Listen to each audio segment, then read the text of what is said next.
Kargak enduaz gainetik, itzaliz barne motorrak, ez daldira parentesi moduko batzuk oporrak, kanpora joan oigara, helmuga on bat tarteko,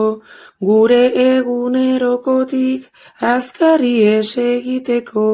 batzuek egitaraua, ta besteek deskantsua,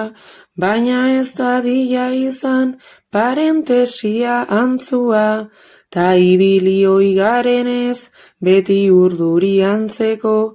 aprobetxatu nahi nuen pixka bat erlaxatzeko, lasai egon ta denbora oso motel pasa zedin, asteroko errutina behingoagatik desegin, eguzkitan etzan data paradisuzko lekua, ia izan zitekeen nire egun perfektua, baina ezin gara guztiz lasaitu azken finean, une oro baitaukagu odei handi bat gainean, ez zaitez egun osoa hortxe etzan da geratu, ez zaitez nagia izan lan pixka bat aurreratu, ta edukiko bazenu datua jada antzia, aurreko urtean hoben zeneukan bainu jantzia, kirola egin ta isa, pausu egun bakoitzeko, azken aldian jandako guztia orekatzeko, begiratu ingurura analisiariekin, turista bat zara horrek dakarren guztiarekin, mezuak idatzita ez ahaztu zure lagunak,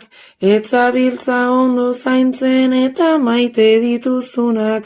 une oro gogoratu zure papera gainera, astelenean itzuli behar zarela lanera, naizta ondo zaudenaren plantak egin oporrekin, noren gainatu nahi duzu finean fartxa horrekin. Jasan ezina da odei horren azpiko itzala, ta ekaitz bihurtzen ari da denbora pasala, iesa ezinezkoa ez alda mundu honetan, logika ausartzen zaigu zirrikitu guztietan, bizitza bat nahiko nuke, baldin badago biharrik, ez duena irudizko parentesien beharrik, ta horretara heltzeko bidea nola bilatu, egin behar duguna da agian dena aldatu.